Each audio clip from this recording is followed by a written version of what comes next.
So we heard the reading for this morning. There were two parables rather than one.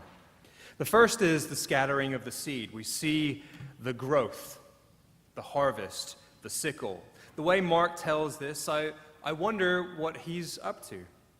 Could it be that in this structure that we use today, where you have one parable and then the mustard seed parable, this is simply a setup for the mustard seed, a way of giving us an anchor point. Surprise, things just grow. It doesn't talk about the farmer micromanaging everything. It doesn't suggest that the farmer does a whole lot, except take advantage of the harvest at the right time. The father will use the sickle, but can't contain the growth. It just happens, and it's surprising. You assume that Jesus' listeners knew something about the harvest, the regular labor of planting, caring, harvesting. That regular labor might lead one to forget the real miracles under our noses, the surprise of how things grow. The whole notion of a perennial plant still leaves me absolutely stunned. Perhaps you are over it by now, but I am not. I cannot believe that there are things right outside P1 that we planted, and in the fall it looks like it's dead, and it gets buried by snow in the winter, and then it grows back. That is amazing. For what the plant returns, we do actually very little.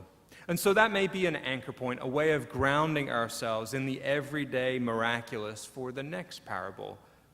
The surprise of everyday life is that it's surprising. I have to admit to a guilty pleasure. I'm not personally a Geico customer, but I love a lot of their commercials. I was born in the 70s, so yes, having Europe sing the final countdown in the office break room is peak hilarity in my world. They've been running a campaign for a while, their surprising campaign. The rapper Ice-T selling lemonade, surprising. The running of the bulldogs, surprising. Manatees in novelty teas, surprising. A triangle solo when an orchestra is performing Bach, surprising. Of course, the Florida Orchestra out of Tampa really did, after that commercial aired, have someone do a full-blown, on his knees, head thrown back, 80s hairband style triangle solo after that commercial aired. The point being that in order to grab our attention for what might be surprising for us, and in order to market to us, a surprise needs to actually be preposterous, completely ridiculous. Of course, surprises, and the surprises of the realm, the reign of God, are all around us. Jesus talks about that realm or that reign by using a term, the kingdom of God. I'm not sure he really meant that the kingdom would be like an actual kingdom. It's a way of using a structure that people were already familiar with and then laying surprises on top of that structure. As someone who was born in England, I remain surprised at the level of enthusiasm in the United States for royal weddings. I understand that it's a good reason to get together with friends. For some, it's a celebration of your heritage and so on. But I remember my Grandma Clark, dragging my sisters and me across the Midlands to stand in the cold and wave a plastic British flag at Princess Diana as she drove by, comfortably warm in the backseat of a Jaguar. A day spent with aching feet, grumbling stomach, in an anorak, a perfectly good day that could have been spent inside watching soccer on TV instead of by the side of a dreary road in Dudley. And so I have my own feelings about the royal family. But when Bishop Michael Curry went to England to preach at a royal wedding, we received a surprise on top of a structure that we were already expecting. It wasn't a surprise that he preached, but how he preached. He went to preach the good news of God's love, invoking Martin Luther King, a black man in that particular house of worship, actually preaching. Now that's surprising.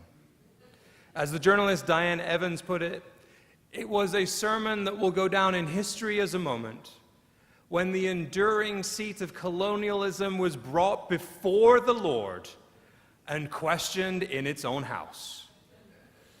In the mention of slavery was the inherent accusation of white silver spoon complicity, and that this union should not go forth without acknowledging it. Surprising. If you've seen the footage, you'll know how emotionally moved the Queen was by all of that.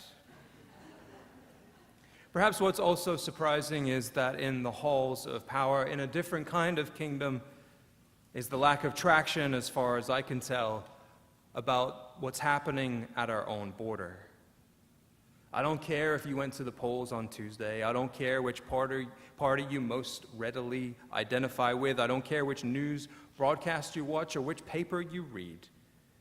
But how we got to a place where kids of preschool age are being separated from their parents as their parents apply for asylum is a different sort of surprise, or so it feels to me.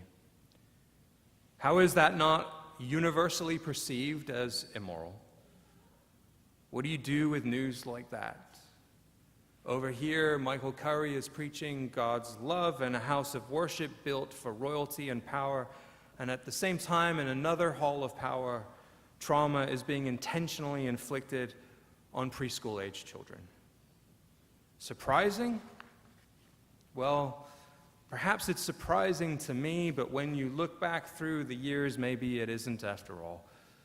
American Indian children were pulled from their parents for centuries. Slave children were separated from their mothers for centuries. Japanese families were split up in the 1940s. Perhaps it's not that surprising then. In Mark, Jesus says that when the mustard seed is sown, it grows and becomes the greatest of shrubs. I looked that up because I wondered if Mark really did mean to say the greatest of shrubs, or if he, like Luke in his gospel, meant to say the greatest of all the trees. But in fact, it is stranger than that. A literal rendering of Mark 4 says that the mustard seed is sown and it grows up to become the greatest of all the vegetables.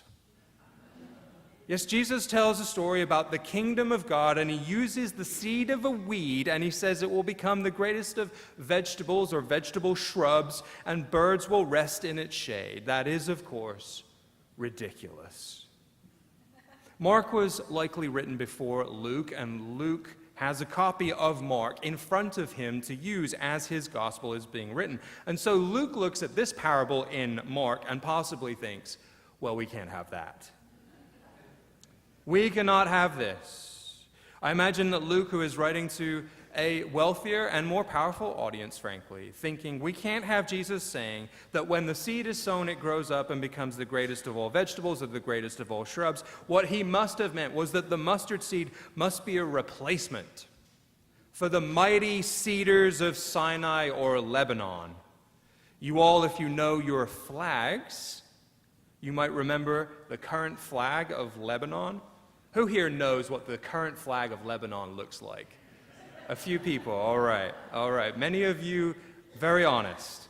The current flag of Lebanon has a green giant cedar tree on it to symbolize immortality, power, and might. In the region, the cedar was prized for its excellent wood. The mighty cedars of Lebanon are featured in numerous places in the Epic of Gilgamesh and in the Hebrew Bible. The Phoenicians, the Egyptians, the Greeks, the Ottomans, they all took turns at cutting down the cedar forests for their own uses. So Luke sees Jesus telling a story about a mustard seed and thinks, wait, what? It grows and becomes the greatest of all vegetables? It's a weed. There's no bird that rests in its shade. Are you kidding me? And so Luke 13 says, the kingdom of God is like a mustard seed that someone took and sowed in the garden. It grew and it became a tree. And all the birds of the air made nests in its branches. That's more like it. If Luke's audience are the power brokers of the day, perhaps they like this version. This is the Rolls-Royce Phantom of Seed parables. It's huge and powerful and amazing and shiny. What a great image of all the birds flocking to the branches of this mighty tree, the new cedar of Lebanon. But Mark's audience isn't as grandiose, perhaps. And so Jesus in Mark tells us a parable where the seed becomes the greatest of the shrubs. In other words, this weed that tops out at a max of about 6 feet on a really good day. Mark knows that this is as big as the mustard seed or the mustard shrub can get, and so he doesn't push the boundaries as far as Luke does, but still this weed, the fact that it's the greatest of anything, is surprising, preposterous, ridiculous. The kingdom of God is like Jesus' people would have known about kingdoms and governments and empires and how they typically operate. And so in the midst of their lives, Jesus tells a parable to them that offers a surprising twist. Whether the seed becomes the greatest of trees or shrubs or vegetables, it is a shock that it's a great anything. What you had imagined to be true, Jesus is saying, what you had imagined to be possible and right and moral is in fact selling God awfully short. There is more to this life than you had first imagined. And so if Jesus were here today, perhaps he would take an image that we knew and then would lead us in a direction that helps us understand how surprising God can be. If Jesus were here today, he might tell us a story about a government, but surprise us with it.